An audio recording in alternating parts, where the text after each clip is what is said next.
Naomi Brooks had mastered the art of being invisible, moving through the gilded halls of the Lansbury Hotel with quiet efficiency, serving champagne to people who never bothered to learn her name.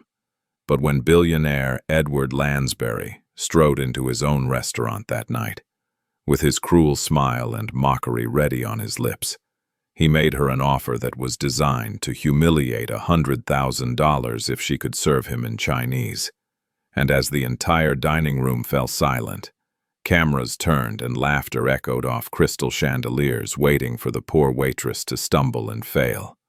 There was one thing that Edward Lansbury didn't know about the woman holding his water glass.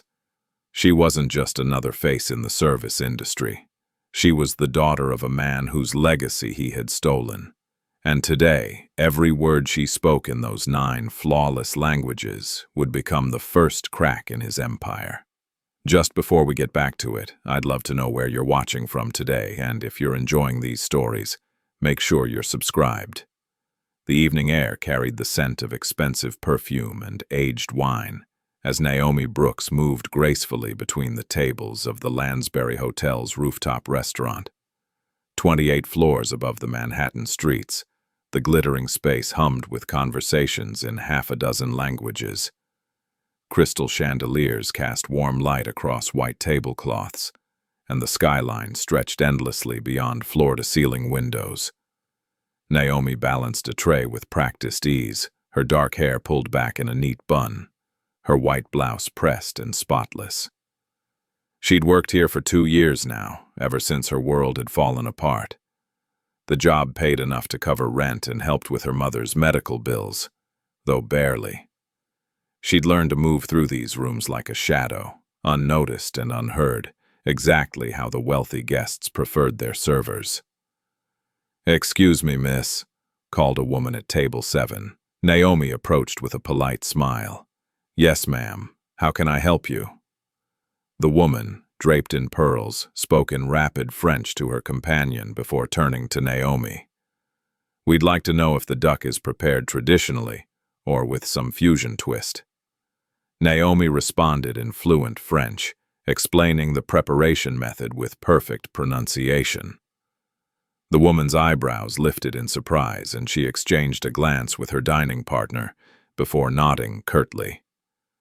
Naomi took their order and moved away, aware that even her competence could sometimes feel like an intrusion to people like this. She returned to the service station where Lila Chen, the hotel manager, was reviewing seating charts. Lila was 40, composed, with sharp eyes that missed nothing. She'd always been kind to Naomi in a distant, professional way. "Busy night ahead," Lila said quietly. "Mr. Lansbury is dining here tonight with investors." Naomi's hands paused briefly as she organized napkins. Edward Lansbury. The owner himself rarely appeared in his own hotel's restaurant, preferring to operate from his penthouse office or jet off to one of his other properties around the world. "I'll make sure everything runs smoothly," Naomi replied.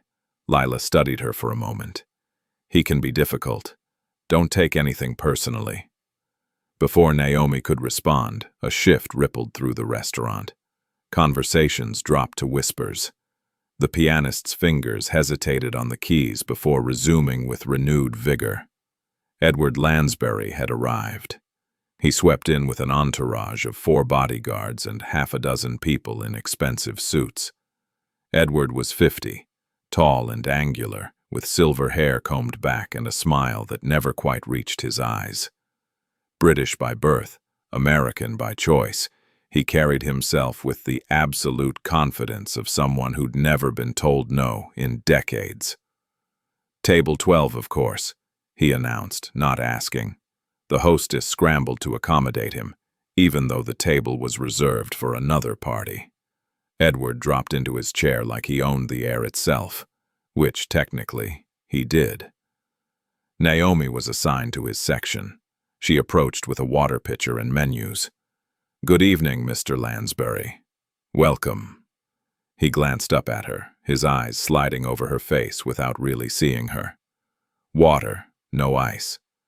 And tell the kitchen I want the chef to personally oversee my meal tonight, None of this assembly line nonsense. Of course, sir. Naomi poured his water with steady hands. One of the men at Edward's table chuckled. Still demanding perfection everywhere you go, Edward? Why settle for less? Edward replied, his accent a blend of British refinement and American directness. I didn't build an empire by accepting mediocrity. He waved dismissively toward Naomi. That'll be all.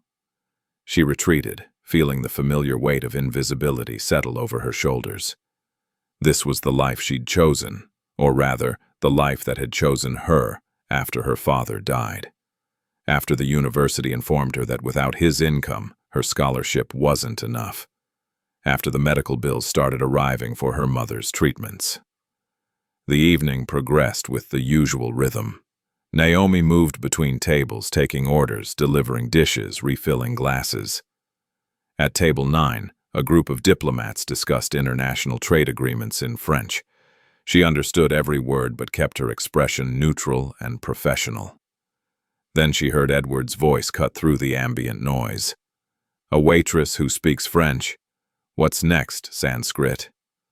Naomi turned. Edward was looking directly at her, a smirk playing on his lips. His entire table had fallen silent, all eyes on her. She realized she must have been caught responding to the diplomats in their language. I apologize if I overstepped, sir, Naomi said quietly, her tone even. Oh, no apology needed, Edward continued, louder now, performing for his audience. It's just surprising. Tell me, where did a waitress learn French? Community college, online videos? His guests laughed uncomfortably. The diplomat who'd spoken to her in French shifted in his seat, looking away. No one wanted to contradict Edward Lansbury in his own establishment. Naomi felt heat rise in her chest, but she kept her face calm. A voice echoed in her memory, her father's voice from years ago. Respect is not what they give, it's what you carry. I picked it up over the years, she replied simply. Will there be anything else? Edward leaned back in his chair, warming to his game now. Several nearby tables had stopped eating to watch the exchange. You know what? This gives me an idea for some after-dinner entertainment. He pulled out his wallet with exaggerated slowness, extracting a crisp $50 bill. He held it up like a prize. I'll give $50 to anyone on staff who can spell entrepreneur correctly. Anyone? A busboy near the kitchen door looked down at his feet. A hostess pretended to be deeply engaged with her computer screen. Edward laughed. Come now, don't be shy. Easy money. He turned his attention back to Naomi. What about you? Feel lucky? Before she could respond, Lila appeared at Edward's elbow. Mr. Lansbury, perhaps we should focus on your dinner experience. The chef has prepared something special. I'm sure he has, Edward said, waving her off. He was enjoying this too much to stop. His eyes fixed on Naomi again, and something in his expression sharpened. Actually, I have a better idea. Tell you what, I'll give you $100,000 if you can serve me in Chinese. Mandarin, specifically. Think you can handle that? The restaurant fell completely silent. Even the piano player's hands stilled above the keys. $100,000. The number hung in the air like a challenge and an insult combined. Naomi stood perfectly still, meeting Edward's gaze. His smirk widened. He was certain she'd either refuse or embarrass herself trying. Either way, he'd proven his point about knowing one's place. Her mind raced. $100,000 would pay off 6 months of her mother's treatment. It would give her breathing room, maybe even let her go back to school part-time. But more than the money, something deeper stirred inside her. A memory of standing beside her father at the United Nations, watching him bridge entire cultural divides with nothing but words and empathy. She could take this man's money and his mockery, or she could walk away and let him think he'd won. Naomi, Lila whispered urgently, close enough that only she could hear. Don't engage. He does this to everyone. It's not worth your job. Naomi nodded slowly. but her eyes never left Edward's. She saw the certainty there, the absolute belief that he'd cornered her, that she was just another prop in his performance of superiority. "I'll consider your generous offer, Mr. Lansbury," she said finally, her voice steady. "For now, would you like to hear the evening's specials?" Edward's smirk faltered for just a second. He'd expected either immediate capitulation or refusal. This measured response threw him off balance. "The specials? Fine." He waved his hand. "Make it quick." Naomi described each dish with professional precision, then took his order and those of his guests. As she walked away, she could feel Edward's eyes following her, reassessing. The rest of her shift passed in a blur. She served meals, cleared plates, smiled politely at patrons who barely saw her. But inside, something had shifted. Edward Lansbury had meant to humiliate her, to put her in what he considered her place. Instead, he'd reminded her of everything she'd been forced to set aside. When her shift ended near midnight, Naomi rode the subway home to her small apartment in Queens. The contrast between the glittering hotel and her neighborhood was stark. Cracked sidewalks replaced marble floors. The scent of expensive cuisine gave way to the smell of fried food from the bodega on the corner. She climbed 3 flights of stairs to her apartment and locked the door behind her. The space was tiny but clean, decorated with remnants of her old life. Books in multiple languages lined makeshift shelves. A photo of her father stood on the small dining table, frozen in time at a United Nations event, his smile proud and warm. Naomi sat down and pulled a dusty notebook from the shelf. She opened it carefully, revealing pages filled with linguistic notes in her own handwriting. Arabic verb conjugations, Mandarin characters with pronunciation guides, Swahili phrases, Russian grammar rules. The accumulated knowledge of years of passionate study, all abandoned when tragedy struck. She traced her fingers over the writing, remembering late nights in the university library, her father's encouragement, the dreams she'd once held of becoming a translator like him, of using language to connect people across cultures, to build understanding where walls existed. Her phone sat on the table beside the photo. She picked it up and scrolled through her files until she found the folder marked Dad. Inside were dozens of audio recordings he'd made for her over the years. Study aids, encouragement, stories from his work interpreting at the United Nations. She pressed play on one titled, For When You Doubt. Her father's voice filled the small apartment, warm and familiar despite the years since she'd heard it in person. "Naomi, my brilliant girl, if words build nations, imagine what your voice could build. You have a gift, not just for language, but for listening. That's rarer than you know. When you speak, you don't just translate words, you translate hearts." Tears welled in her eyes. She missed him with an ache that never fully faded. He'd died 3 years ago in a car accident, sudden and senseless. One moment he was alive, planning her graduation party. The next he was gone, and with him went the financial support that made her education possible. Naomi wiped her eyes and stood.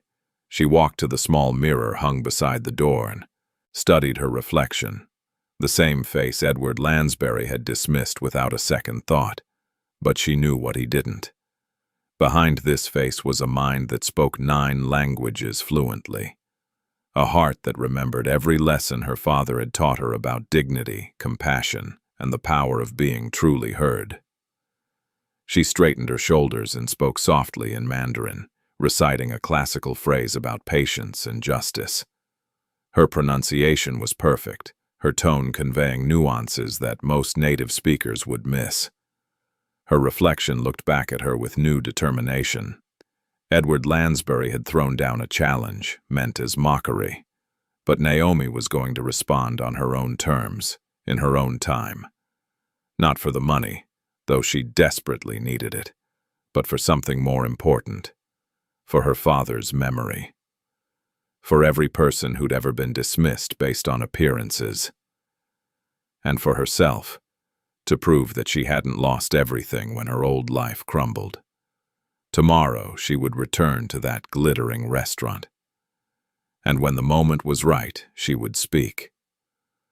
The morning sun barely penetrated the narrow streets of Queens as Naomi prepared for her shift. She'd slept fitfully, her mind replaying Edward Lansbury's mocking challenge and her father's recorded words in equal measure. She dressed with extra care, pressing her white blouse until every crease disappeared, polishing her shoes until they gleamed. As she rode the subway into Manhattan, she listened to another of her father's recordings through her earbuds. This one was from her sophomore year at Columbia, when she'd won a regional linguistics competition. "I'm proud of you, Naomi," his voice said. "But remember, language is never about showing off. It's about connection. Every word you speak should build a bridge, not a wall." She arrived at the Lansbury Hotel 45 minutes before her shift. The morning crew was setting up the restaurant, and the space looked different in daylight. Less glamorous, more utilitarian.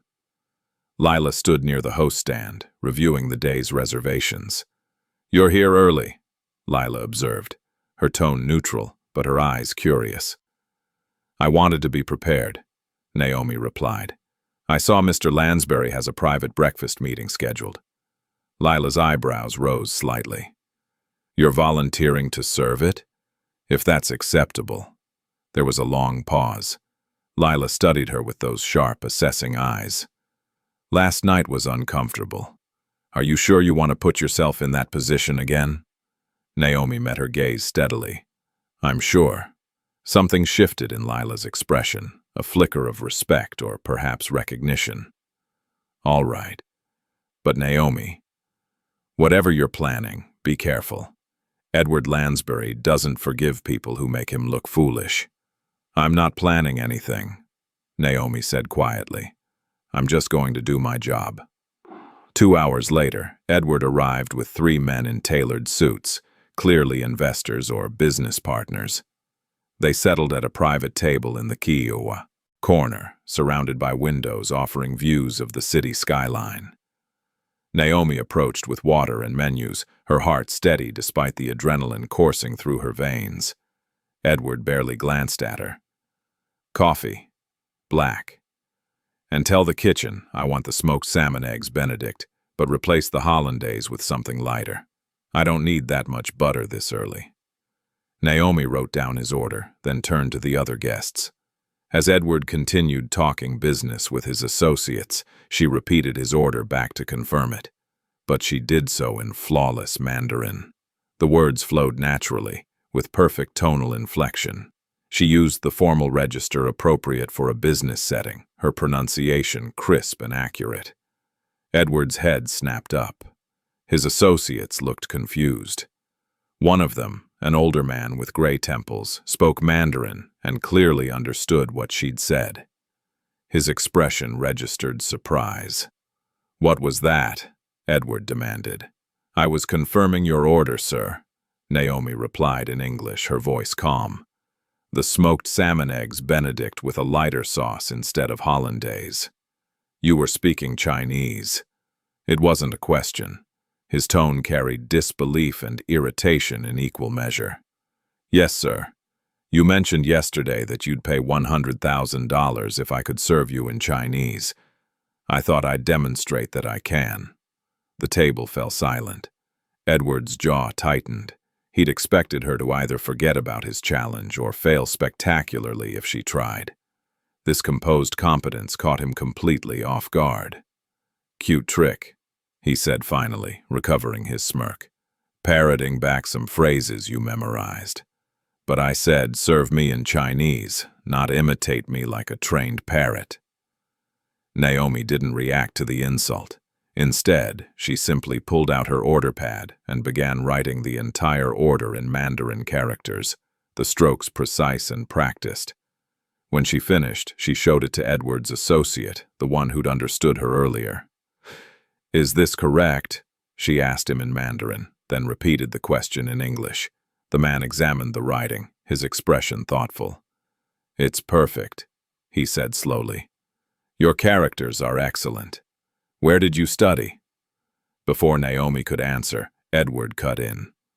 "That's enough language lessons for one morning. Just bring the food."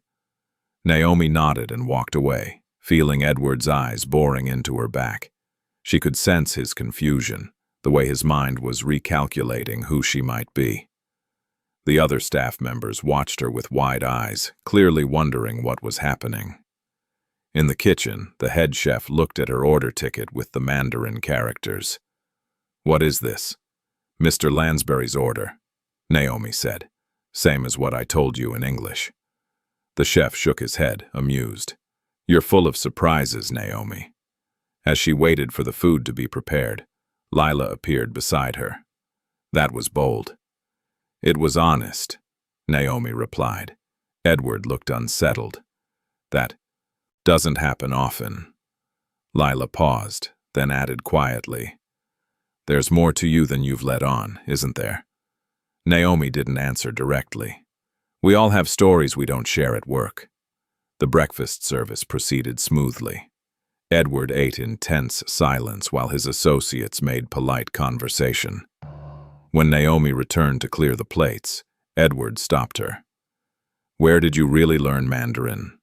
His tone had shifted from mockery to something harder to read. "My father was a translator," Naomi said simply. "He believed in the power of communication."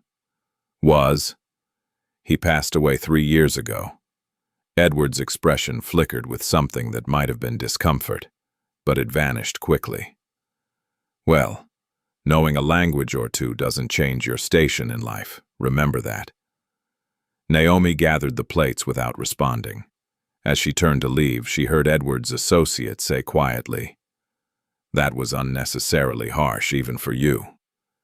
Edward's only response was to change the subject back to business. The rest of the morning passed in a strange tension. Word had spread among the staff about the Mandarin exchange, and Naomi felt their curious stares. She kept her head down and focused on her work, but she was aware of how the dynamic had shifted. She was no longer quite invisible. During her lunch break, she stepped outside for air. The city noise enveloped her. Car horns, construction, the rumble of the subway beneath the streets. She found a quiet spot near the hotel's service entrance and pulled out her phone. There was a missed call from Dr. Farouk Hassan, her former mentor from Columbia. She'd studied under him during her undergraduate years before everything fell apart. He'd been kind when she'd had to withdraw, telling her the door was always open if she wanted to return. She called him back. "Naomi." His warm voice answered immediately. "Thank you for returning my call. I was thinking about you recently." "How are you, Dr. Hassan?" "Busy with the usual academic chaos. But I wanted to ask if you ever finished that research paper you were working on, the one about language as a bridge of empathy." Naomi's throat tightened. That paper had been her passion project, combining linguistics with psychology and cultural studies. She'd been 3/4 finished when her father died, and her world imploded. "No," she said quietly. "I never got to complete it." "That's a shame." "It was brilliant work, Naomi. Your insights into how multilingual communication affects conflict resolution were genuinely groundbreaking." "Thank you. Maybe someday I'll finish it." "I hope so. The world needs voices like yours." He paused. "Are you doing all right? Really?" She looked up at the towering hotel, at the world of wealth and power she moved through like a ghost. "I'm managing. If you ever want to talk, or if there's anything I can do, I know." "Thank you, Dr. Hassan." After they hung up, Naomi stood for a long moment, holding her phone. The conversation had stirred up memories and regrets she usually kept buried. Her father's death had stolen more than just his presence. It had stolen her future, or at least the future she'd imagined. That evening, as she prepared for the dinner shift, She overheard two staff members talking near the supply closet. "Did you hear what happened this morning? Naomi totally spoke Chinese to Mr. Lansbury." "No way. Really?" "Yeah," and he looked completely thrown off. "Someone said she wrote the whole order in Chinese characters, too." Naomi moved past them without acknowledging the conversation. Let them talk. It didn't change anything. But she was wrong. It had changed something. At table 6, a young waiter named Marcus was struggling with a guest who spoke very limited English. The guest was becoming frustrated, his voice rising as he tried to explain something about his food allergy. Marcus looked panicked, unable to understand. Naomi recognized the language immediately, Arabic. She approached smoothly. "May I help?" she asked Marcus quietly. "Please, I can't understand what he needs." Naomi turned to the guest and spoke in fluent Arabic, her dialect matching his. She explained that Marcus didn't speak Arabic, but wanted to help. The guest's face flooded with relief, and he quickly described his severe shellfish allergy. Naomi translated for Marcus, who nodded gratefully and rushed to inform the kitchen. The guest thanked Naomi profusely in Arabic, his earlier frustration melting into appreciation. She smiled and assured him they'd take care of everything. As she turned to leave, she found Edward Lansbury standing 10 feet away, watching her. He'd witnessed the entire exchange. Their eyes met across the restaurant floor. His expression was unreadable, but something had shifted in the way he looked at her. No longer dismissive, now calculating. He walked over slowly. "That was Arabic." "Yes, sir." "So you speak Mandarin and Arabic." He said it slowly, as if testing the words. "What else?" Naomi could have listed them: French, Spanish, Russian, Swahili, Portuguese, Italian. 9 languages in total, each one learned with love and dedication, each one a gift from her father's belief in her potential. But something stopped her from revealing everything at once. "Enough to help when needed," she said instead. Edward's eyes narrowed. "Who are you really?" "I'm Naomi Brooks. I work here as a waitress." "Nobody who speaks like that works as a waitress by choice."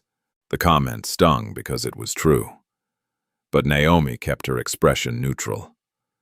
Life takes unexpected turns. He studied her for another long moment, then pulled out his phone and typed something. "I'm having my assistant look into your background. I don't like mysteries in my establishment." A cold weight settled in Naomi's stomach, but she didn't let it show. "You're welcome to look. I have nothing to hide." Edward walked away without another word, but the threat hung in the air. Naomi finished her shift with a growing sense of unease. She'd wanted to prove something, to reclaim a piece of her dignity. But now she'd drawn attention she couldn't afford. That night, back in her apartment, she couldn't sleep. She kept replaying Edward's words. "I don't like mysteries." What would his assistant find? Her academic records? Her father's work at the United Nations? The fact that she'd once been on track for a PhD in linguistics before financial ruin forced her to drop out. She got up and opened her laptop, navigating to old files she rarely looked at anymore. There were photos from her university days, papers she'd written, presentations she'd given at academic conferences, evidence of a life she'd once lived.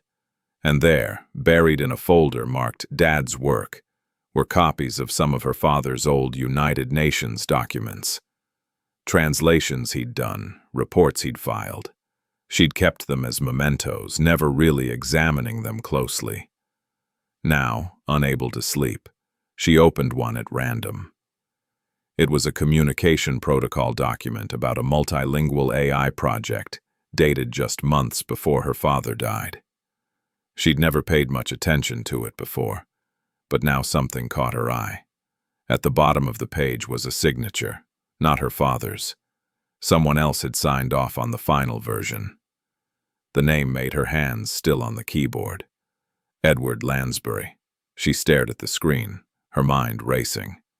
Why would Edward have been involved in a United Nations linguistic project? His company was tech-focused, but she'd never heard of him working in translation or communication technology. At least not in any official capacity. Naomi pulled up another document, then another. As she dug deeper into her father's files, a pattern emerged. Multiple projects, all related to language and communication technology, all with some connection to Lansbury Tech. Her father had never mentioned working with Edward Lansbury, at least not that she remembered, but these documents suggested otherwise. A chill ran down her spine. Was this coincidence? Or had Edward recognized something about her that she hadn't realized herself? Was that why his challenge last night had felt so specifically pointed? She glanced at the clock. 3 in the morning. In a few hours, she'd have to return to that restaurant, to that world where Edward Lansbury was beginning to see her as more than just a waitress, and she had no idea what that might mean. Naomi closed the laptop and tried to steady her breathing. Whatever was happening, she'd crossed a line she couldn't uncross. The question now was whether she'd revealed too much or not enough. Her father's voice echoed in her memory. Truth connects, lies divide. She'd told the truth. She could speak Mandarin. She could speak Arabic.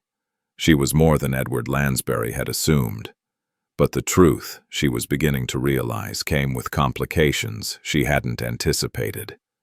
Tomorrow would bring answers, or more questions. Either way, Naomi knew one thing for certain. The game had changed, and she was no longer content to remain invisible.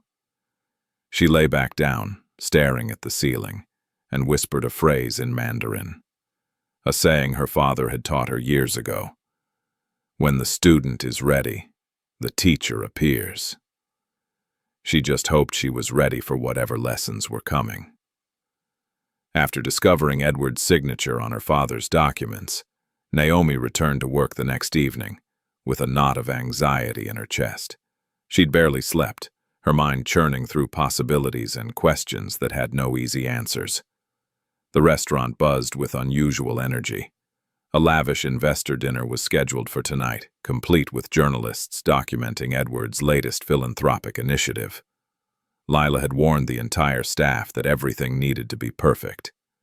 As Naomi tied her apron in the staff room, one of the other waitresses whispered, "I heard Mr. Lansbury specifically requested you for his table tonight." Naomi's stomach tightened, but she kept her expression neutral. "Then I'd better make sure everything is perfect." The evening crowd arrived in waves of designer suits and cocktail dresses. Camera crews set up in discreet corners, capturing footage for whatever PR campaign Edward was orchestrating. Naomi recognized a few faces from business magazines and news channels. At the center of it all sat Edward Lansbury, holding court like a king among courtiers. His table was the largest, positioned where everyone could see him. A dozen guests surrounded him, including several Chinese investors, a Russian business partner, and representatives from a Middle Eastern investment fund. Naomi approached with water and menus, her movements calm despite the cameras and attention. "Good evening, Mr. Lansbury. Welcome." Edward looked up at her, and she saw calculation in his eyes. Whatever his assistant had found in her background, it had only deepened his interest. "Ah, Naomi. Perfect timing." He gestured expansively to his guests. "I was just telling everyone about our fascinating staff here at the Lansbury Hotel. So talented, so diverse." The way he said it made her skin prickle. This was a setup. She distributed menus and poured water, aware of every eye on her. The journalists had noticed Edward's attention and were turning their cameras in her direction. Edward let the anticipation build as his guests perused the menus. Then, just as Naomi finished pouring the last glass, he spoke loudly enough for nearby tables to hear. "You know, I made a rather generous offer to our friend Naomi here the other night. $100,000 if she could serve me in Chinese." He paused for effect. She claimed she could speak Mandarin. So tonight, with all of you as witnesses, Let's see if she was telling the truth. The restaurant's ambient noise dropped. Conversations at other tables ceased. Even the piano player seemed to soften his touch on the keys. Edward leaned back in his chair, smirking. "Go ahead, Naomi. Take our orders in Mandarin. Let's see how fluent you really are." Every camera in the room swiveled toward her. Naomi felt the weight of dozens of stares, the pressure of the moment. This was no longer about a private challenge. Edward had turned it into a public spectacle, designed to humiliate her if she failed, or to minimize her success if she didn't. But Naomi had learned something from her father. Real power wasn't about dominating others. It was about maintaining your own dignity regardless of circumstances. She took a breath, centered herself, and then spoke in flawless Mandarin. Her words flowed naturally as she addressed the Chinese investors first, using the formal register appropriate for business elders. She welcomed them, asked about their preferences, and explained the evening's specials with perfect tonal inflection. But she didn't stop there.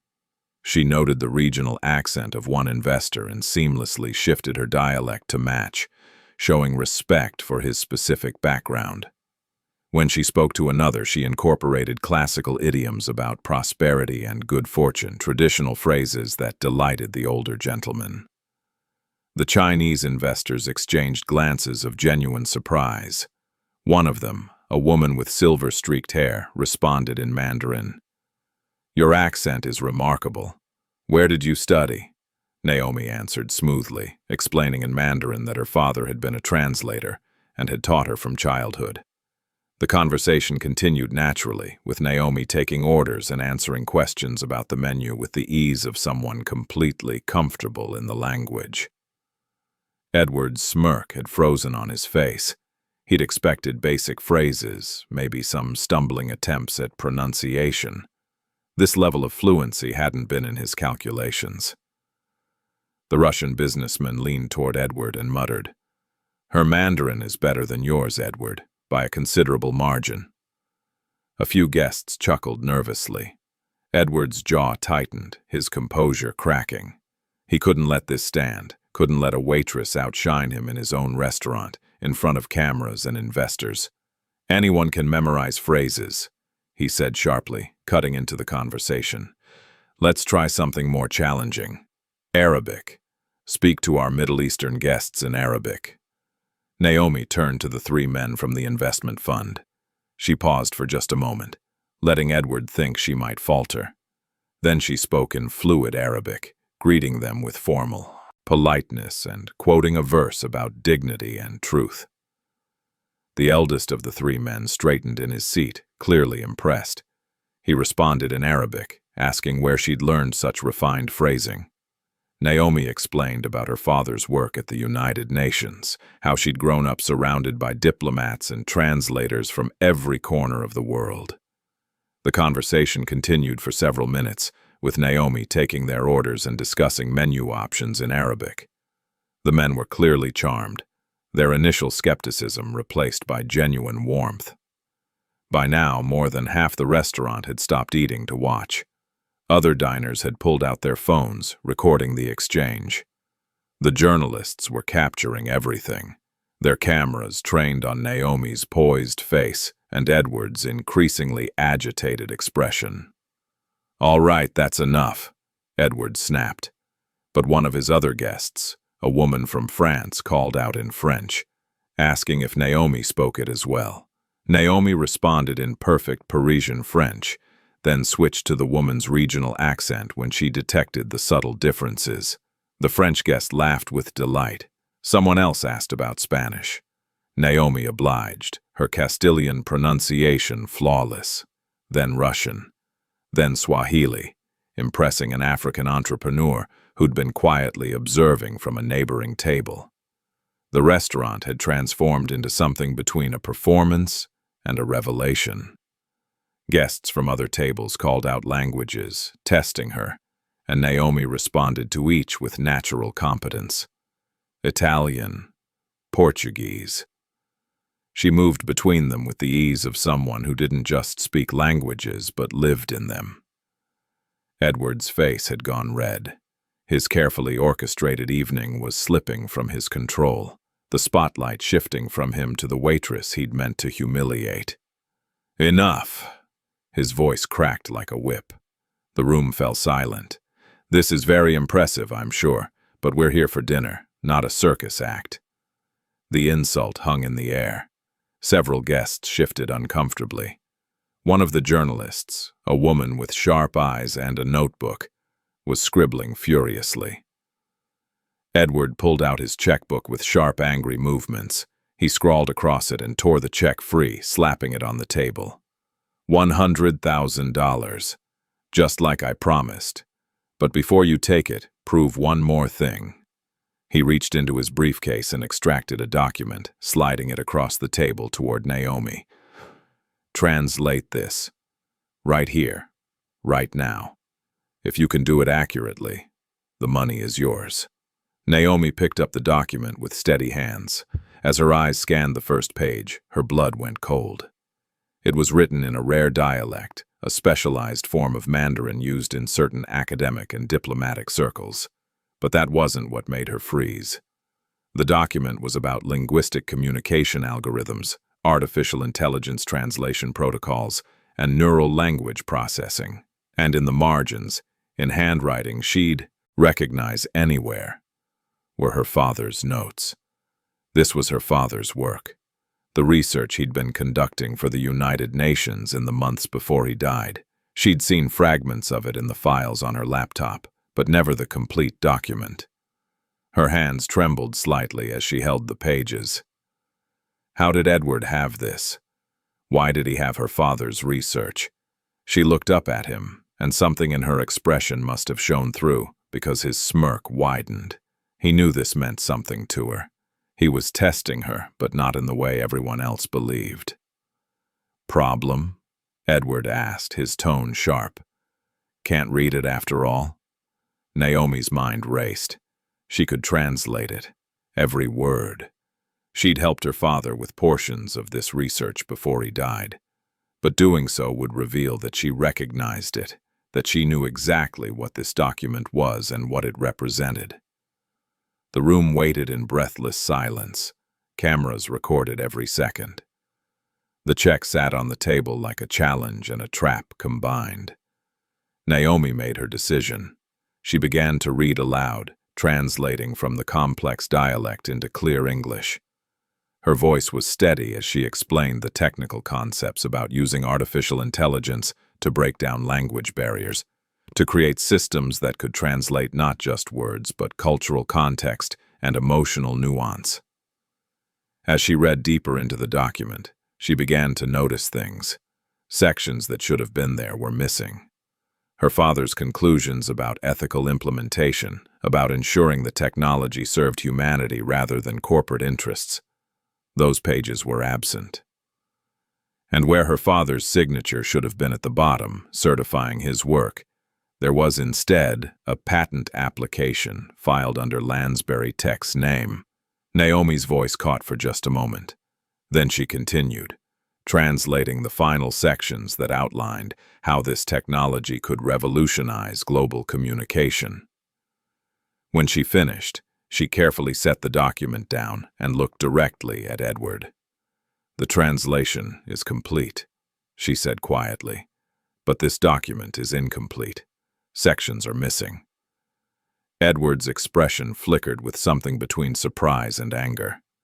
"That's not your concern. You were asked to translate, not critique. I'm simply noting that the original research was more comprehensive." She kept her voice level, professional, even as her heart hammered against her ribs. The author had additional conclusions about ethical implementation that aren't included here. "And how would you know that?" Edward's tone was dangerous now. The entire restaurant held its breath. Naomi stood at a crossroads. She could back down, take the money, and walk away. Or she could speak the truth that was burning in her throat. "Because my father wrote this," she said clearly. His name was Edward Brooks. He was a United Nations interpreter and researcher. and this was his work. The silence that followed was absolute. Even the city, sounds from outside seemed to fade away. Edward's face went through several expressions before settling on cold fury. Your father was a consultant. The intellectual property belongs to Lansbury Tech. We funded the research. Funding doesn't erase authorship, Naomi replied, and it doesn't give you the right to remove the ethical guidelines he established. One of the journalists stood up, her camera still rolling. Other guests were whispering urgently to each other. The Chinese investors looked troubled, clearly recognizing the implications of what had just been revealed. Edward stood abruptly, his chair scraping against the floor. This dinner is over, everyone out. Now. But no one moved. The spell had been broken, and something larger than a simple dinner had been exposed. Lila appeared at Naomi's side, her presence solid and supportive. "I think you should take your break," she said quietly to Naomi. "I'll handle the rest of the evening." Naomi nodded, her composure finally beginning to crack. She left the check on the table, untouched, and walked toward the staff area with as much dignity as she could muster. The staff room was empty and blessedly quiet. Naomi sank onto the bench, her whole body trembling, now that the adrenaline was fading. She'd just confronted Edward Lansbury in front of investors, journalists, and cameras. She'd accused him of stealing her father's work. She had no idea what would happen next, but she knew her life had just changed irrevocably. The door opened and Lila entered, closing it firmly behind her. She sat down beside Naomi without speaking, simply offering her presence. "I'm probably fired," Naomi said, her voice shaking. Maybe not." Lila's tone was thoughtful. "But either way, that took courage." Naomi let out a sound between a laugh and a sob. "Courage or stupidity? I needed this job." "Did you mean what you said about your father writing that document?" "Every word." Naomi looked at Lila, tears finally spilling over. "I didn't know Edward had it. I didn't know he'd patented my father's research under his own company's name. I found his signature on some of my dad's old files just last night, but I didn't understand the full scope until I saw that document." Lila was quiet for a long moment. Then she spoke carefully. "I worked for Lansbury Tech once, in public relations, about 5 years ago." Naomi turned to look at her fully. "I left because of an ethics scandal," Lila continued. "Edward acquired a small startup, claimed he'd bought all their intellectual property legitimately. But several of the original founders said he'd stolen their work, that he'd forced them out and then patented their innovations under his name. What happened? The case was settled out of court, non-disclosure agreements all around, but I couldn't stay after that. I couldn't keep spinning stories to cover up what I knew was theft." Lila met Naomi's eyes. "If your father's work was taken the same way, you deserve to know the truth." "How do I prove it? It's been 3 years, and I'm just a waitress with no resources to fight someone like Edward Lansbury." "You're not just a waitress," Lila said firmly. "You're a linguistics scholar who speaks 9 languages and whose father was a respected UN researcher. That's who you are. Don't let anyone, including yourself, diminish that." Naomi wiped her eyes. "Thank you." A knock at the door made them both turn. Clara Wells, the journalist who'd been taking notes all evening, poked her head in. She was in her mid-30s with intelligent eyes and an air of determined professionalism. "I'm sorry to intrude. May I speak with you, Naomi?" Naomi looked at Lila, who nodded. Clara entered and closed the door behind her. "That was remarkable," Clara said without preamble. "And I don't just mean your language skills. What you revealed about that document could be significant." "Could be?" Naomi's voice was hollow. "It won't matter. He's a billionaire. I'm nobody. You're someone who just told the truth in front of cameras and witnesses. That matters." Clara pulled out a business card. "I write for the Times. Human interest stories usually, but I also cover corporate accountability. If you're willing to talk, really talk, I'd like to help you tell your story. Why would you help me? Because I've been watching Edward Lansbury operate for years, and I've never been able to pin down his shadier dealings. But tonight, you handed me a thread I can pull. Clara's expression softened, and because what he did to you tonight was cruel. The whole setup was designed to humiliate you, and instead you showed grace and intelligence and truth. That deserves to be recognized. Naomi looked at the business card, then at Lila, then back to Clara. If I do this, I'll lose everything. My job, any chance of working in hospitality again, maybe even. Maybe you'll lose those things, Clara interrupted gently. Or maybe you'll gain something more important. Justice, recognition, the truth about your father's legacy. The weight of the decision pressed down on Naomi. She thought about her mother's medical bills, about the rent due next week, about the practical realities of survival.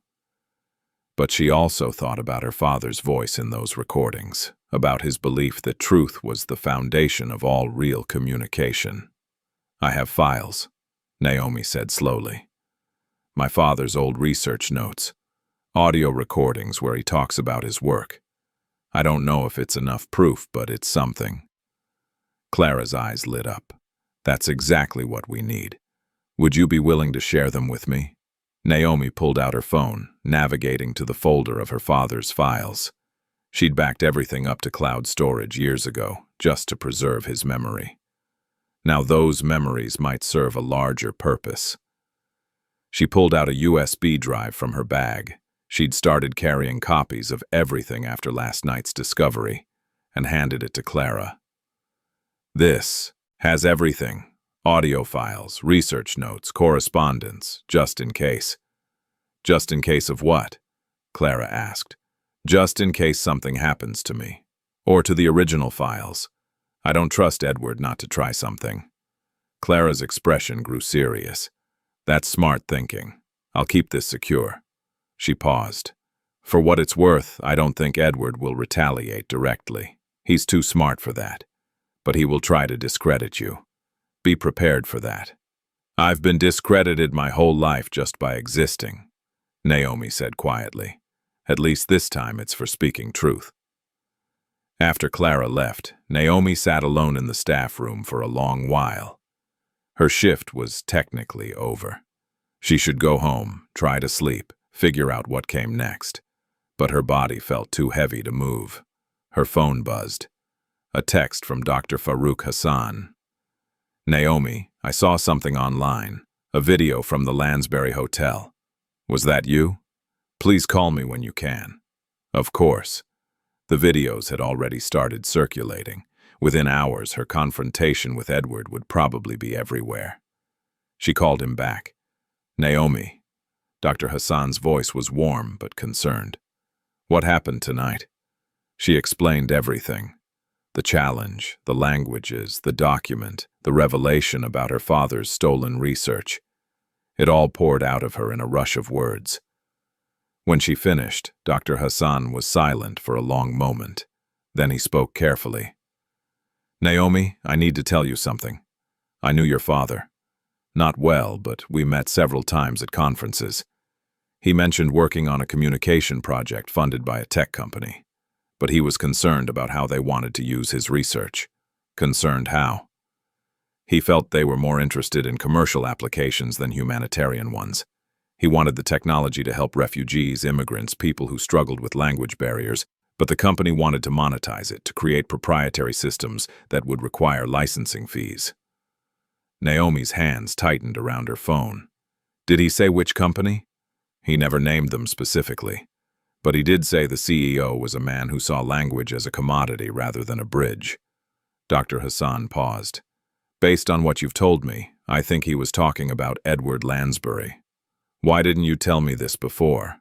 I didn't connect it until tonight. And honestly, after your father died, I assumed the project had been abandoned.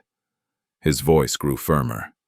But if Edward patented your father's work, If he's using it without proper attribution or adhering to your father's ethical guidelines, that's not just wrong. It's theft of intellectual property. How do I prove that? The documents you have are a start, but you'll need more. Academic papers your father published, correspondence, anything that shows his original intent and authorship. Dr. Hassan hesitated. Naomi, this could get complicated. Edward Lansbury has resources and lawyers. Are you prepared for that fight? I don't know, she admitted. But I can't let my father's work be erased. I can't let Edward profit from something he stole while pretending it was his innovation. Then I'll help however I can. I still have connections in the academic community, people who knew your father's work. We can build a case for proper attribution, at minimum. After the call ended, Naomi finally forced herself to stand. She changed out of her work uniform, folded it carefully, and left it in her locker. She didn't know if she'd be coming back tomorrow. The subway ride home felt surreal. She kept expecting to feel regret or fear, but instead she felt a strange sense of clarity. For 3 years, she'd been hiding, surviving, diminishing herself to fit into spaces that didn't value her. Tonight, she'd stopped hiding. Back in her apartment, she opened her laptop and pulled up all of her father's files. She organized them methodically. Research notes, audio recordings, email correspondence, conference presentations. Everything that proved Naomi Brooks had been working on multilingual AI communication systems years before Edward Lansbury claimed the innovation. As she worked, she played one of her father's recordings. His voice filled the small apartment, talking about his vision for the project. Language shouldn't be a barrier, Naomi. It should be a bridge. This technology we're developing could help millions of people connect across cultures, but only if it's used ethically, with respect for the communities it serves. I'm worried about my partners, though. They keep talking about market share and licensing agreements. They don't understand that some things are more important than profit. Naomi paused the recording, tears streaming down her face. Her father had known. He'd known Edward and his company couldn't be trusted with this work. And then he'd died, and Edward had taken everything. She resumed the recording. If anything happens to me, I need you to know where all my research is stored. I've kept backup copies of everything, including the ethical guidelines I insisted on. They're in the UN archives under project designation LB-2047. Remember that number, Naomi. LB-2047. That's the proof of what this project was meant to be. Naomi stopped breathing. Her father had left a trail. Evidence stored in official archives that would show his original work, his ethical framework. Everything Edward had removed or altered. She grabbed her phone and texted Dr. Hassan. My father mentioned UN archives. Project LB-2047.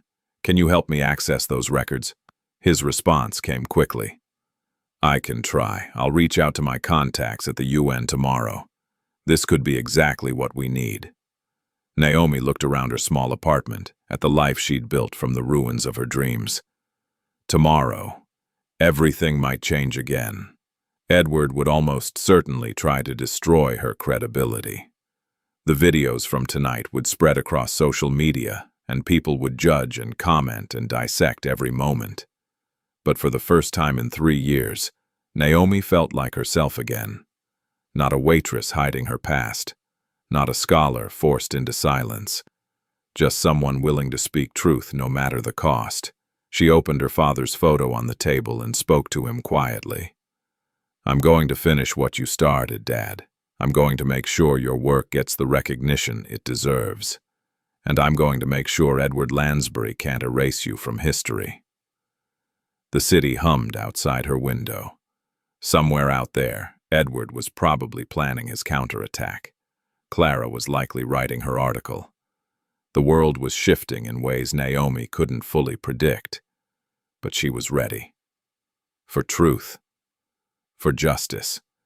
For whatever came next. She pulled up the video someone had already posted online. The clip showed her speaking in multiple languages, calm and poised, while Edward grew increasingly agitated. The comments section was exploding with reactions. Who is this woman? She destroyed that arrogant billionaire with pure class. This is what real intelligence looks like. Wait, did she say he stole her father's research? Someone investigate this. Naomi closed her laptop. The story was already writing itself. Now she just had to make sure the truth didn't get buried under Edward's money and influence. She lay down on her bed, exhausted but unable to sleep. Tomorrow would bring consequences. But tonight, she'd honored her father's memory and her own integrity. That, she decided, was enough. The viral videos from the restaurant had been circulating for 3 days when Naomi received an unexpected call from Edward Lansbury's personal assistant. She was sitting in her apartment, reviewing documents with Dr. Hassan via video call, when her phone buzzed with an unknown number. Ms. Brooks, Mr. Lansbury would like to extend a personal invitation to dinner at his residence tomorrow evening at 7. He wishes to apologize for the misunderstanding and discuss a potential opportunity with Lansbury Tech. Naomi's grip tightened on her phone. An opportunity? Mr. Lansbury is impressed by your linguistic abilities. He'd like to discuss sponsoring your talents through our new AI communication division. After she hung up, Dr. Hassan's face on the laptop screen showed deep concern. Naomi, this feels like a trap. I know, but maybe it's also a chance to get more information, to understand what he really wants. Or it's a chance for him to intimidate you privately, away from cameras and witnesses. Naomi thought about this. Then I'll make sure someone knows where I am and when to expect me back. She called Lila, who immediately voiced the same concerns. It's not an apology, Naomi. It's a test. Edward doesn't apologize. He manipulates. What would you do? Lila was quiet for a moment. I'd go. But I'd record everything. And I'd tell multiple people exactly where you are and when you'll check in. The next evening, Naomi stood outside Edward's penthouse building in Tribeca. The structure was all glass and steel, towering above the neighborhood like a monument to wealth. She'd dressed carefully in simple black pants and a white blouse, professional but not trying too hard. A doorman escorted her to a private elevator that opened directly into Edward's penthouse. The space was stunning, floor-to-ceiling windows offering panoramic city views, minimalist furniture, and walls lined with awards and artifacts from around the world. African masks next to Chinese pottery, next to what appeared to be ancient Greek fragments. Objects collected without understanding, displayed without context. Edward emerged from a hallway, dressed in casual slacks and a button-down shirt.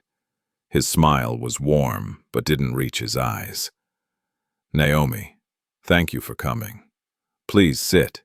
He gestured to a dining area where champagne sat chilling in a bucket. I thought we could clear the air. The other night got out of hand. It was certainly memorable, Naomi replied, not sitting yet. Edward poured 2 glasses of champagne, offering her one. She accepted but didn't drink. He noticed and his smile tightened slightly. I'll be direct. You impressed me. Your linguistic abilities are extraordinary and I was wrong to dismiss them, or you so casually. He sipped his champagne. I want to make amends. Lansbury Tech is developing a new AI communication platform. We need someone with your skills, your understanding of cultural nuance. I'd like to offer you a position as our chief linguistic consultant. Naomi studied him carefully. That's generous, but I'm curious why you'd offer a job to someone who publicly accused you of stealing her father's research. Edward's jaw tightened. That was a misunderstanding born from emotion. Your father consulted on a project we funded. We own the intellectual property, which is standard practice, but I understand you were upset. Where I come from, we call authorship what it is. My father created that research. Your signature on the patent doesn't change who did the work. Your father was well compensated for his time. Was he? Naomi's voice remained calm. Because after he died, we received nothing. No residuals, no recognition, nothing that acknowledged his 3 years of work. Edward's artificial warmth was fading. He was a consultant. Consultants don't receive royalties. And yet you've made millions from his algorithms. The temperature in the room seemed to drop. Edward set down his glass with more force than necessary. Let's discuss this somewhere more private. He led her to a study lined with mahogany shelves and leather-bound books. A large desk dominated the space, covered with folders and documents. Edward closed the door behind them. "I'll be honest now," he said, his voice harder. "Those videos from the restaurant have caused problems. Investors are asking questions. My board is concerned about optics. I need this situation resolved." "Resolved how?" He slid a folder across the desk toward her. "This is a contract.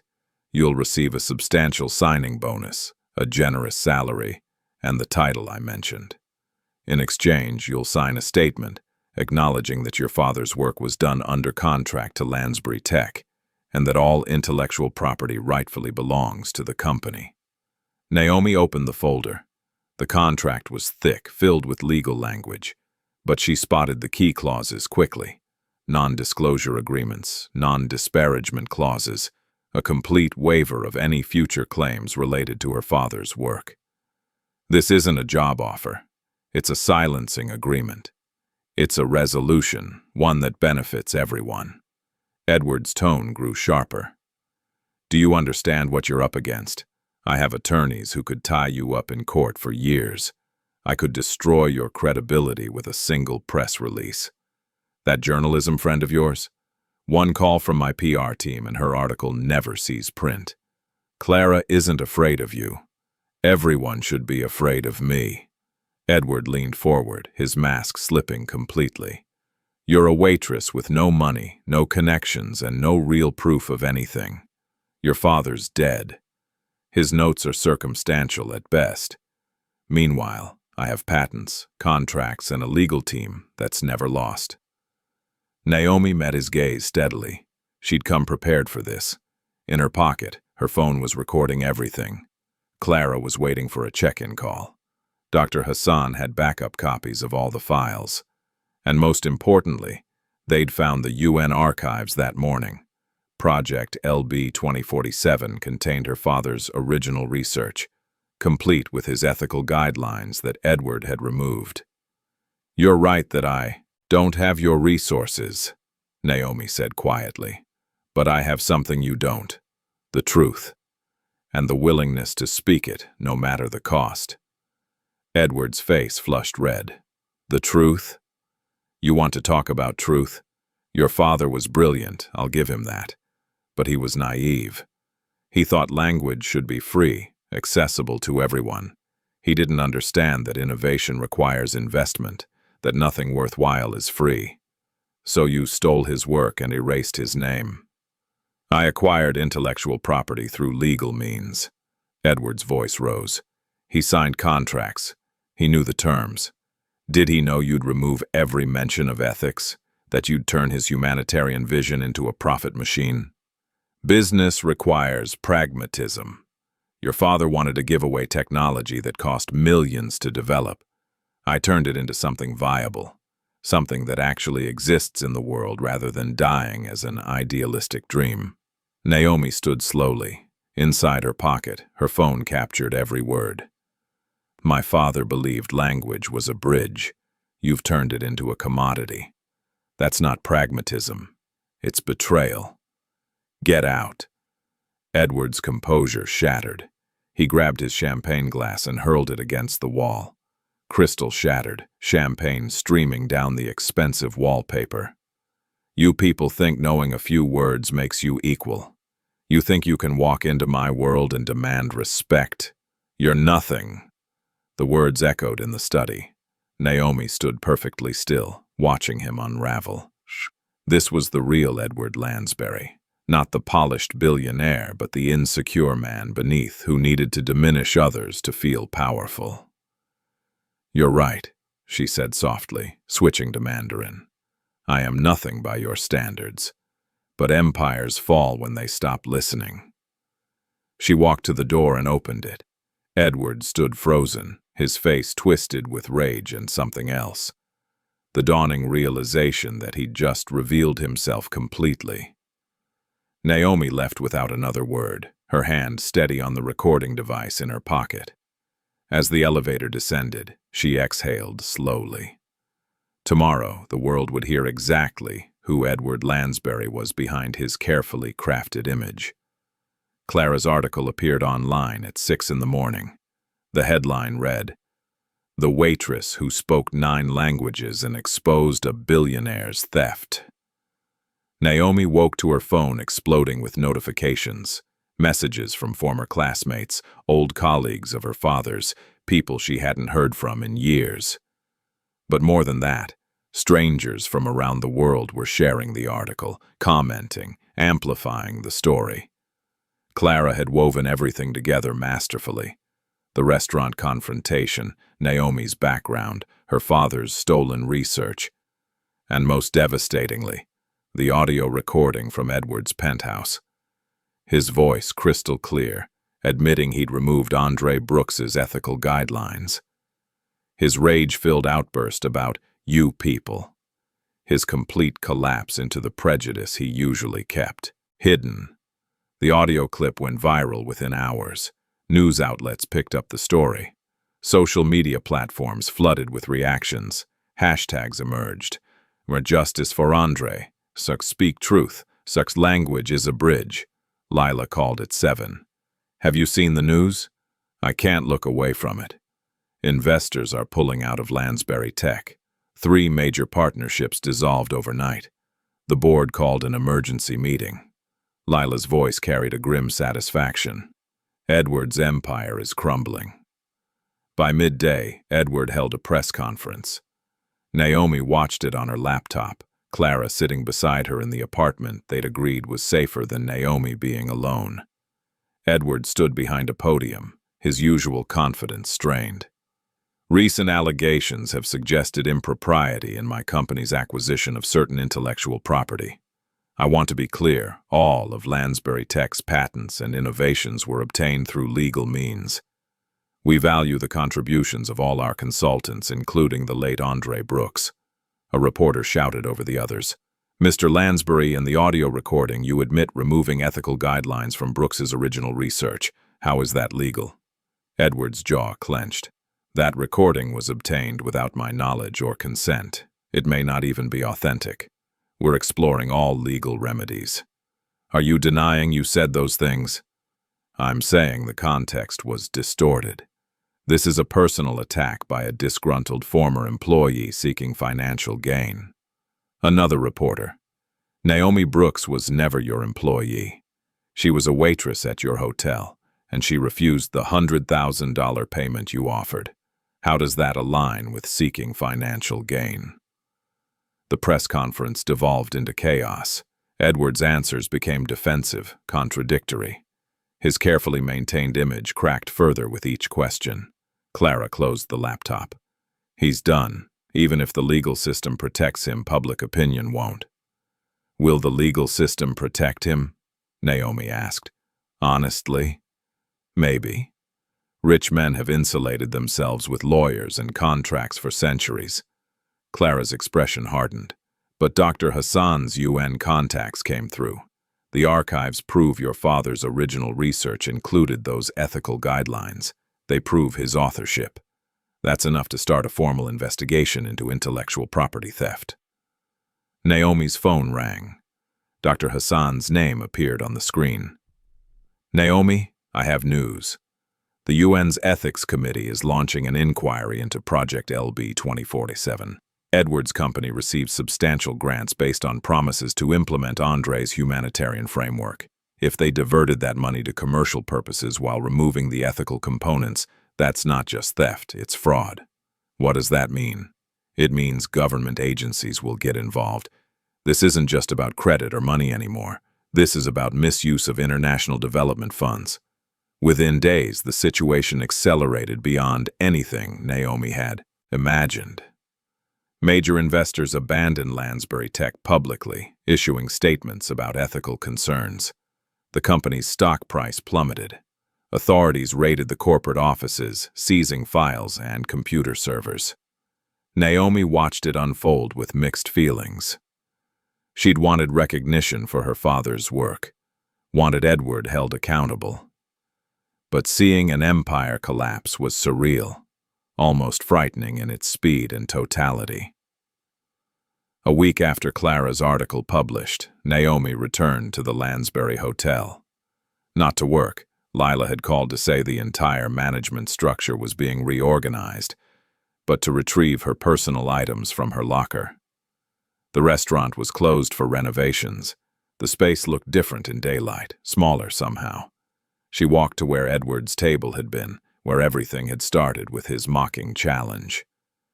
The piano sat silent in the corner. She remembered how the music had stopped when Edward made his offer, how the entire room had held its breath. Now the room was empty except for her footsteps. Naomi. She turned.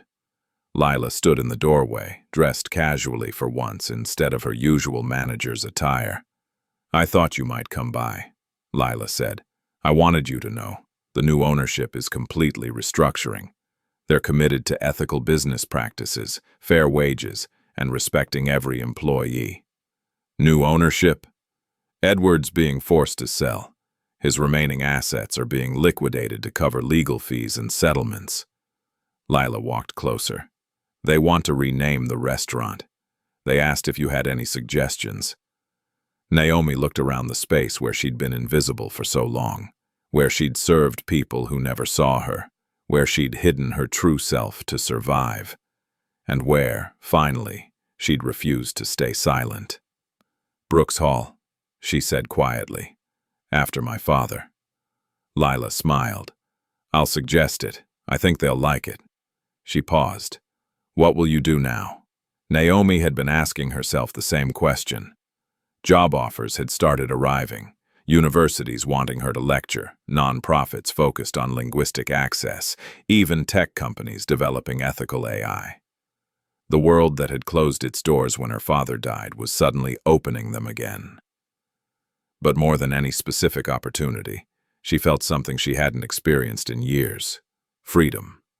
The freedom to choose her path instead of scrambling for survival. The freedom to honor her father's legacy on her own terms. "I'm going to finish my degree," Naomi said, "and then I'm going to continue my father's work, the way he intended it. Language is a bridge, not a barrier. Technology that serves people, not profits. He'd be proud of you." "I hope so." As Naomi left the hotel for the last time, she passed a television in the lobby. A news anchor was reporting on the ongoing investigation into Lansbury Tech. Edward's face filled the screen, no longer confident and commanding, but haggard and defensive. She felt no satisfaction in his downfall, only a quiet sense of completion. This had never been about revenge. It had been about truth, about refusing to let her father's voice be erased from history. Outside, the city moved with its usual relentless energy. Naomi stood on the sidewalk, feeling the autumn sun on her face. Somewhere in the crowd, people were speaking dozens of languages, each one carrying stories and dreams and struggles. Her phone buzzed with a text from Clara. UN committee officially credited Edward Brooks as the primary author of Project LB 2047. Full recognition. Full vindication. You did it. Naomi read the message twice, then looked up at the sky. "We did it, Dad," she whispered. For the first time in 3 years, the weight she'd been carrying lifted. Not completely. Grief and loss don't disappear, but enough that she could breathe fully, could imagine a future built on something other than survival. She pulled out her father's old notebook from her bag, the one filled with linguistic notes in multiple languages. On a blank page, she wrote in careful Mandarin characters, "Truth connects, lies divide, Below it, she added in English, "And speaking truth, no matter the cost, is how we honor those we love." A young couple walked past her, speaking Arabic. She understood every word. They were lost, looking for a specific restaurant. Naomi approached them with a smile. "Excuse me," she said in Arabic. "I can help you find where you're going." Their faces lit up with relief and gratitude. As she gave them directions, the man said, "Your Arabic is beautiful. Where did you learn?" "My father taught me," Naomi replied. "He believed language was the most powerful tool we have for understanding each other." "Your father was wise." "Yes," Naomi agreed, her heart full. "Yes, he was." She watched them walk away, then continued down the street herself. Tomorrow would bring new challenges, new opportunities, new ways to build the bridges her father had envisioned. But today, in this moment, she allowed herself to simply be. A woman who spoke 9 languages, a daughter honoring her father's memory, a voice that refused to be silenced, and that, she decided, was exactly enough. 3 months after Edward's empire began crumbling, Naomi stood in her apartment, holding an embossed invitation. The United Nations was hosting a global summit on linguistic unity and digital ethics, and they wanted her as a keynote speaker. Her hands trembled as she read the formal request. The same institution where her father had worked, where he'd built bridges between nations through words, was now inviting her to continue his legacy. She called Dr. Hassan immediately. "I don't know if I can do this. Speaking at the UN, that's not who I am." "That's exactly who you are," he replied gently. "You've already spoken truth to power in front of cameras and the world. This is just a larger stage for the same courage. What if I freeze? What if I'm not eloquent enough? Naomi, you speak 9 languages fluently. Eloquence isn't your problem, fear is, and you've already proven you're braver than your fear." The next day, Lila met her for coffee. The friendship that had formed during the crisis had deepened into something genuine. Lila had left the Lansbury Hotel entirely and was exploring new opportunities. "I have news," Lila said, sliding a folder across the table. "Remember how I said the new owners wanted to restructure? They've asked me to manage a nonprofit division focused on hospitality training for immigrants and refugees. That's wonderful. And they want you on the advisory board. They're calling it the Naomi Brooks Foundation for Linguistic Empowerment." Lila's eyes were bright. "They want to use your father's vision, language as a bridge, to create opportunities for people who've been marginalized." Naomi opened the folder. Inside were plans for training programs, scholarship opportunities, and partnerships with community organizations. Her father's face smiled from a memorial page, his biography written with respect and accuracy. "This is beautiful," Naomi whispered. "It's what he deserved. What you both deserve." That afternoon, Clara stopped by Naomi's apartment with a printed copy of her follow-up article. The piece was titled, "She Didn't Want Fame, She Wanted Fairness." "This one's different," Clara explained. "The first article exposed Edward.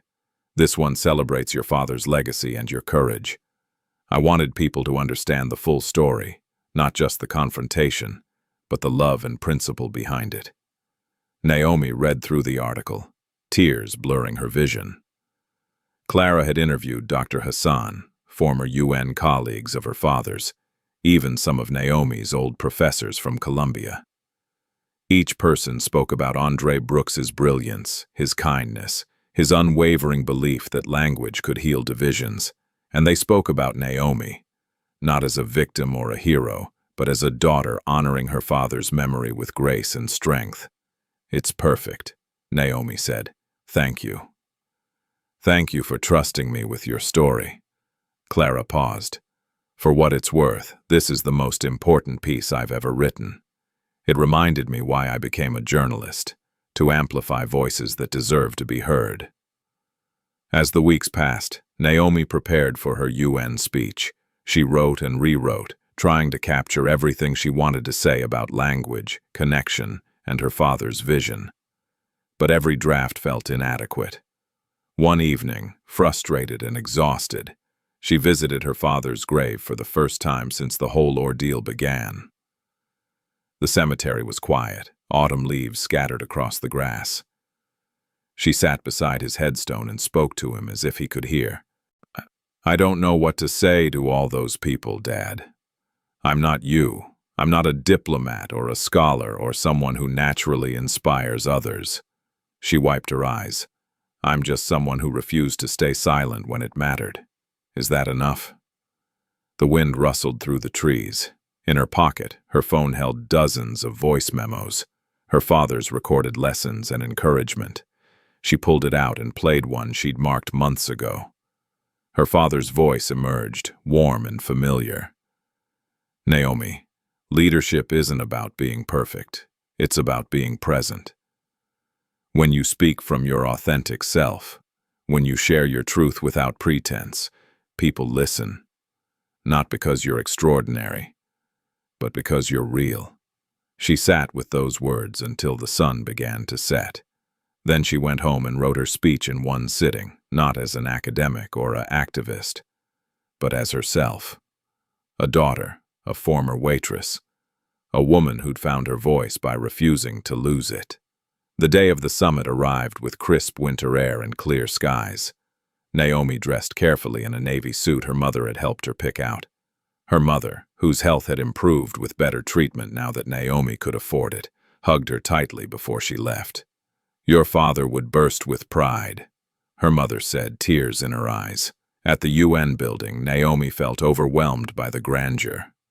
Delegates from every corner of the world filled the assembly hall. Cameras lined the walls. Translation headphones hung on every seat. Dr. Hassan met her backstage. "Nervous?" "Terrified." "Good. That means it matters to you." He smiled. "Your father used to say the same thing before big presentations. He'd be shaking with nerves, then step onto the stage and transform into the most confident person in the room." Lila appeared with Clara beside her. Both had flown in to support her. "You've got this," Lila said simply. Clara squeezed her hand. "Just speak from your heart. That's what people need to hear." When Naomi's name was called, she walked onto the stage with legs that felt unsteady but steps that didn't falter. The assembly hall stretched before her, hundreds of faces turned in her direction. She reached the podium and looked out at the audience. Then she began. "Good morning, buenos dias, bonjour, sabah al-khair, zhao shang hao." She spoke the greeting in 9 languages, her voice steady and clear. The audience stirred with interest. "My name is Naomi Brooks, and my father was Andre Brooks. Many of you knew him. He worked in this building for 15 years, translating, interpreting, bridging gaps between people who thought they had nothing in common." She paused, finding her rhythm. "I'm not here today because I'm special. I'm here because I learned something important from a painful experience. Language is power, but not the kind of power that dominates or diminishes. It's the power to connect, to understand, to see our shared humanity across every border and barrier we construct." She switched to Mandarin, addressing the Chinese delegates directly. She quoted a classical phrase about unity and diversity. Then she moved to Arabic, speaking about the ancient tradition of hospitality and welcoming strangers. French, Spanish, Russian, Swahili. She wove between languages naturally, making every delegate feel seen and included. "My father believed that technology could amplify this power," she continued in English. "He envisioned systems that would help refugees communicate with doctors, that would let isolated elders connect with their grandchildren across continents, that would break down the walls language builds between us." Her voice grew stronger. "But he also understood that technology is only as ethical as the people who control it. When innovation serves profit over people, when it becomes a commodity instead of a bridge, we lose what makes us human. We lose empathy." She told her story then, not dwelling on the pain, but focusing on the principle. She spoke about working as a waitress while hiding her education and abilities, about the challenge that forced her to choose between silence and truth, about discovering her father's stolen work and deciding to speak up despite the cost. I didn't expose Edward Lansbury because I wanted revenge. I did it because my father's voice deserved to be heard, and because silence in the face of injustice makes us complicit. The assembly hall was completely still. Every eye was fixed on her. When power speaks, it often divides us. It tells us we're different, separate, unequal. But when empathy speaks, when we choose understanding over judgment, connection over isolation, we remember that we're all trying to navigate the same human experience. We're all searching for dignity, for purpose, for the simple right to be heard. She ended her speech with her father's favorite phrase, spoken in each of the 9 languages. Language is not a wall between us. It's a window. And every time we open one, we see a little more of ourselves. The assembly erupted in applause. Delegates rose to their feet, the ovation thundering through the hall. Naomi stood at the podium, overwhelmed by emotion, and felt her father's presence like a warm hand on her shoulder. As she left the stage, delegates surrounded her. A woman from Kenya asked about starting similar linguistic programs in her country. A Japanese official wanted to discuss ethical AI translation. Students who'd been watching the live stream sent messages asking how they could learn from her. Dr. Hassan found her in the crowd, his eyes shining with pride. You didn't just honor your father today. You became the bridge he always knew you could be. 6 months later, Naomi stood in front of a classroom that didn't have walls. The screen before her showed 23 faces from 15 different countries, all connected through the Naomi Brooks Foundation's online learning platform. Today, we're going to learn how stories translate across cultures, she said, smiling at the eager young faces. Who wants to share a folktale from their country? A girl from Morocco raised her hand, speaking in hesitant French. Naomi listened, then helped her translate the story into English, explaining the cultural context that made it meaningful. A boy from Brazil offered a Portuguese tale next, and the class worked together to find equivalent expressions in their various languages. This had become Naomi's life, teaching, connecting, building the foundation her father had dreamed of. The Naomi Brooks Foundation for Linguistic Empowerment had grown rapidly, funded by ethical investors, donations from people who'd been moved by her story, and partnerships with universities worldwide. Lila served as the foundation's director of operations, her experience in hospitality management translating perfectly to coordinating global programs. Clara documented their work through articles in a book she was writing about language, justice, and the power of speaking truth. After the class ended, Naomi walked to the foundation's new headquarters, modest offices in a community center in Queens, not far from her childhood neighborhood. The walls were covered with photographs of students, maps showing their reach across continents, and a large portrait of her father that visitors always stopped to admire. On her desk sat the framed quote her father had loved: "Understanding is the truest wealth." Her phone buzzed with a message from Dr. Hassan. "One of your students just got accepted to Columbia's linguistics program with a full scholarship. 3 others received job offers as translators for refugee services. You're changing lives, Naomi." She smiled and texted back, "We're changing lives. This was never about me alone." That afternoon, she had an unexpected visitor.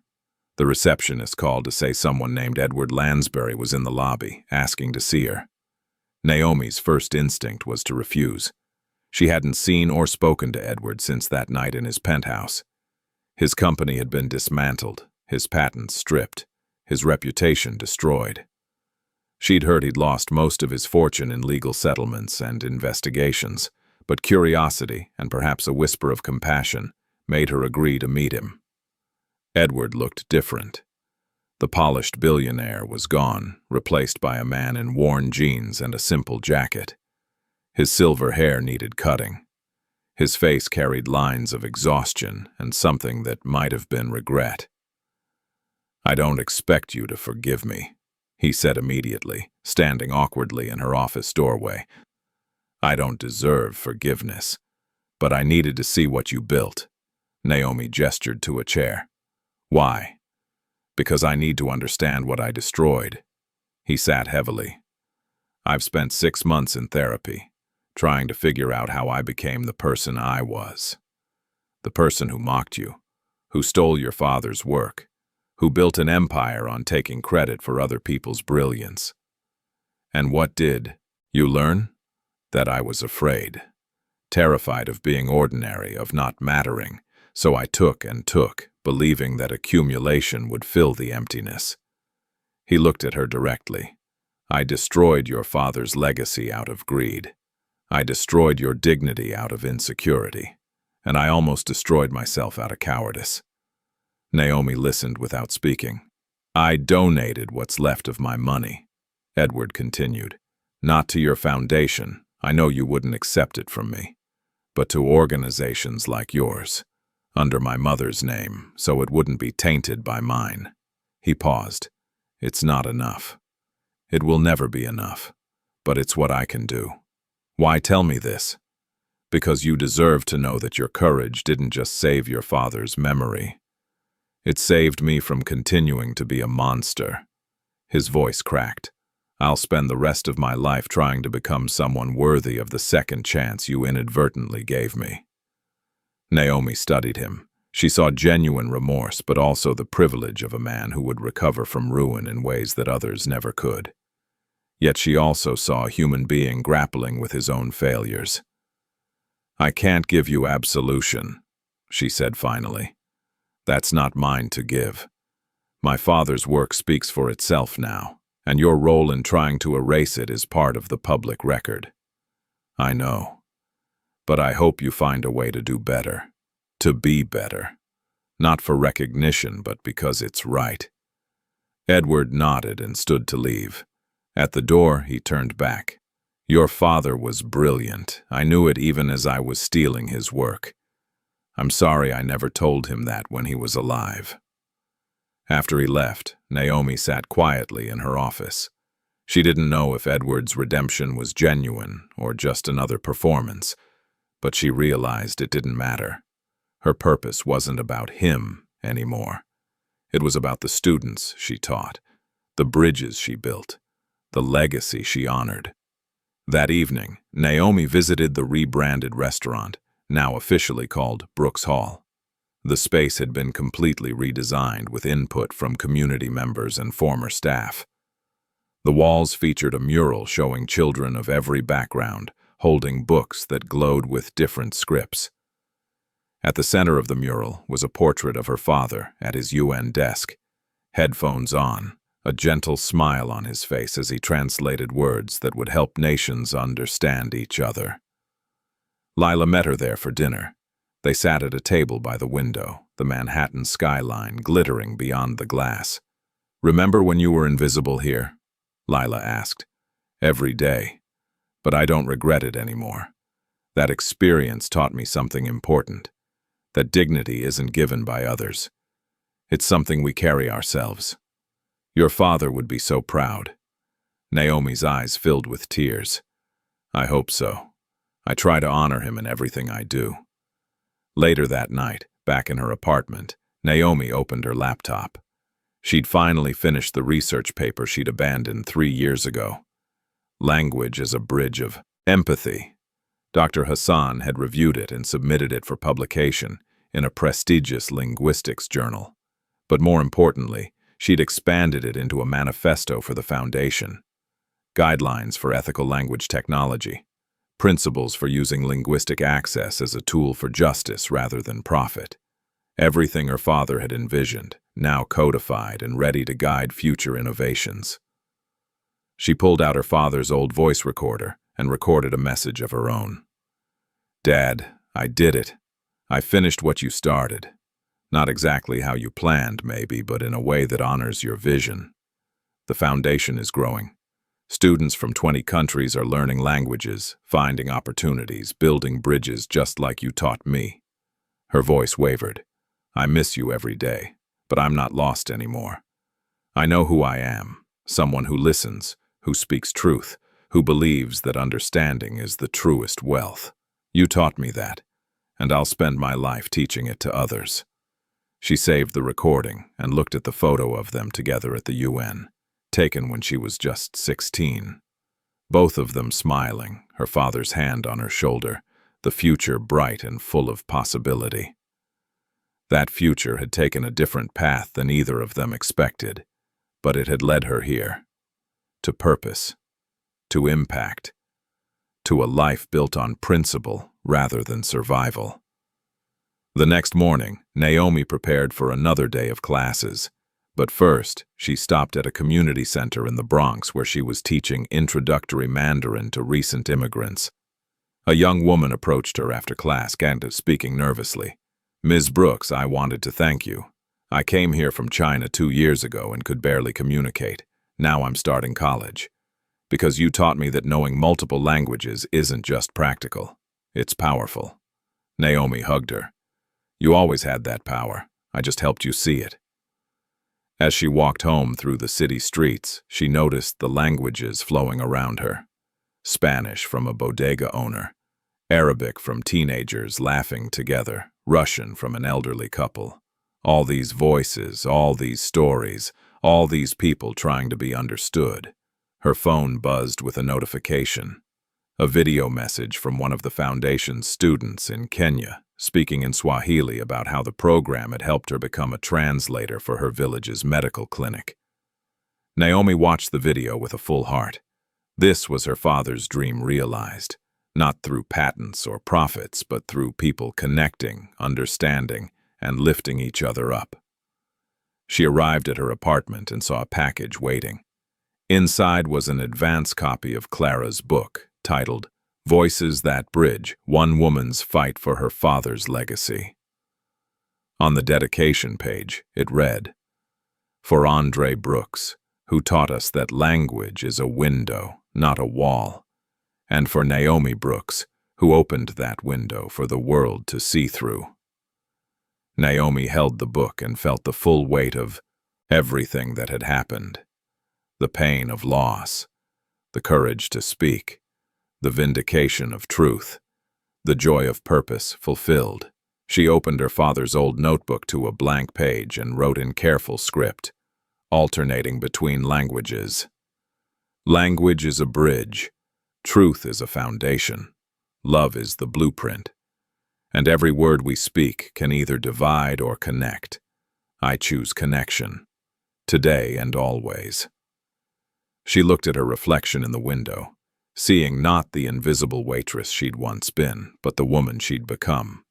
A teacher, an advocate, a voice for those still finding theirs. And in that reflection, she saw her father's smile. The work would continue. The foundation would grow. More students would learn that their voices mattered, that understanding was possible, that bridges could be built one word at a time. This was legacy, not wealth or fame, but impact that rippled outward, touching lives in ways both visible and invisible. Naomi smiled and spoke softly in Mandarin, a phrase her father had taught her long ago. When you speak with love, the whole world understands. Outside her window, the city hummed with countless voices, each one carrying stories worth hearing. And Naomi knew that for the rest of her life, she would work to make sure those voices were heard, understood, and valued. Because that's what it meant to honor her father. That's what it meant to build bridges. That's what it meant to choose understanding over silence, connection over isolation, love over fear. And that, she decided, was the truest wealth of all. If someone stole everything your father built and then mocked you for existing, would you have the courage to speak your truth even knowing it might cost you everything you have left? If this story moved, you hit that like button and subscribe for more stories about ordinary people who refuse to stay silent.